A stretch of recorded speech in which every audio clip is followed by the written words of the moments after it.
Bismillahirrahmanirrahim. Elhamdülillahi Rabbil alemin.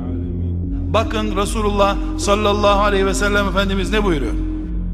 Kıyamete yakın en çok korktuğum şey sizin kulaklarınıza hakim olacak güzel sözler konuşabilen münafıklardır buyuruyor. Alimul lisan, senin dinini senden iyi biliyor. Biz münafık deyince cahil, zemberek gibi adam zannediyoruz. Halbuki münafık namaz kılar. Tipine baktığın zaman tipi dikkatini çeker. Şıktır, naziktir. Ve in yekulu tesma' li kavlihim, konuştuğu zaman susup dinlemen gerekecek kadar güzel konuşur diyor Allah.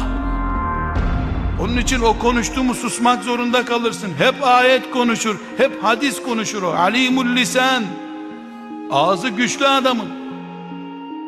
Münafığı dilinden tanıyamazsın. O alimden daha alim konuşur. Ama münafığı namazdan yakalarsın.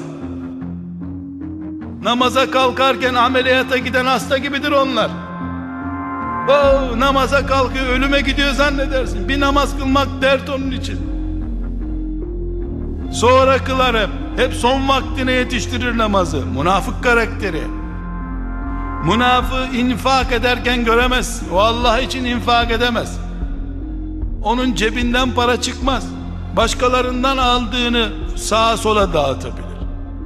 Kendi cebinden para çıkarmaz o. Kardeşler, Resulullah sallallahu aleyhi ve sellem bizim gözümüzün açılmış olmasına yetecek kadar bilgi donanımı bırakarak gitmiştir bize. Velhamdülillahi Rabbil alemin.